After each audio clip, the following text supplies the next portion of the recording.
Je suis immigrant et fils d'immigrants. Nous sommes arrivés il y a quelques dizaines d'années du Moyen-Orient.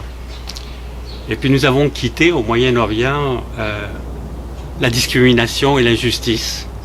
Et nous avons trouvé ici, au Canada et au Québec en particulier, une terre d'accueil, chaleureuse, libre, dans laquelle la liberté d'expression, la liberté de religion, la non-discrimination, qu'elle soit liée au sexe ou qu'elle soit liée à la religion ou à la race, sont inscrites dans la loi.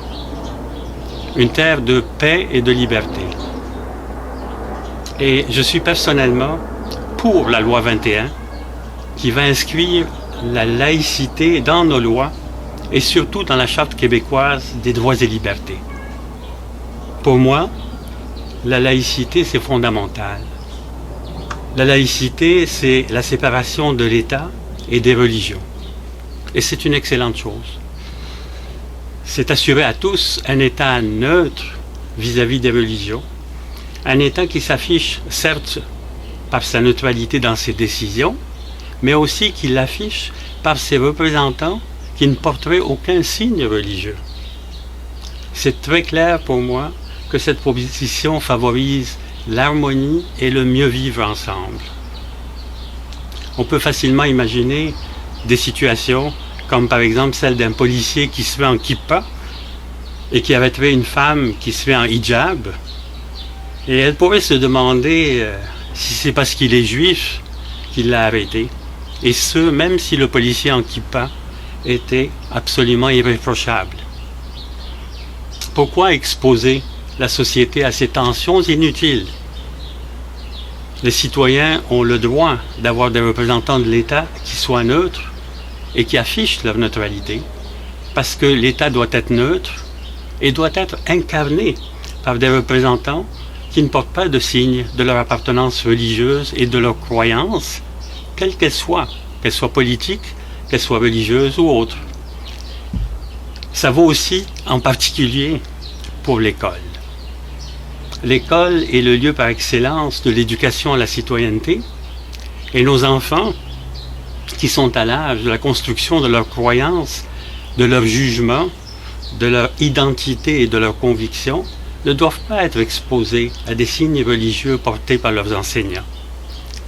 La petite fille qui ne porte pas le hijab et dont les parents musulmans ne portent pas le hijab ne doit pas être exposée à l'enseignante qui porterait le hijab en permanence et qui expliquerait qu'elle le porte parce que c'est sa religion qui le lui demande. Pourquoi exposer nos enfants à ces questions et à ces tensions-là?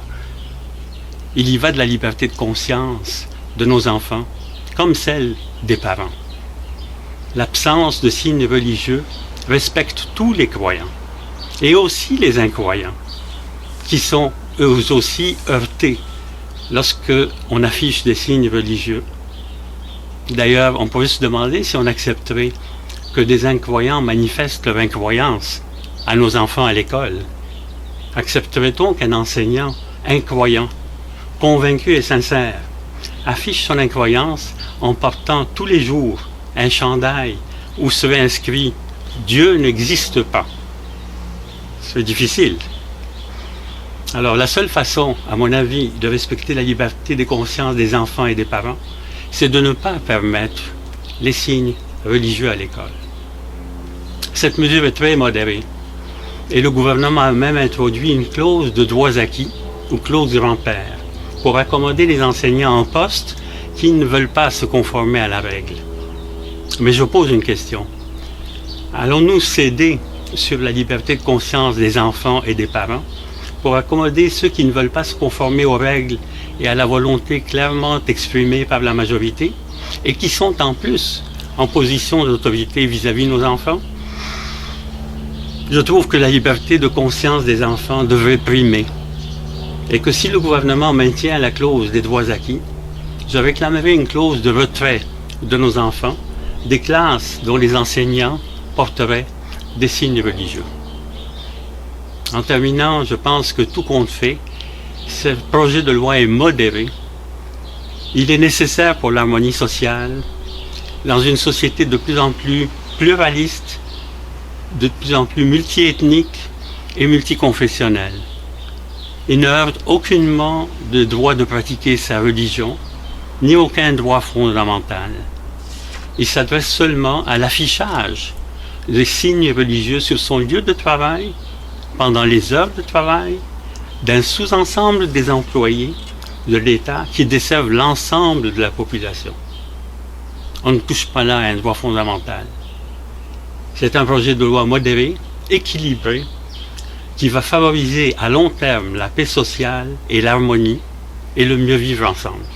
Alors je dis vivement la laïcité.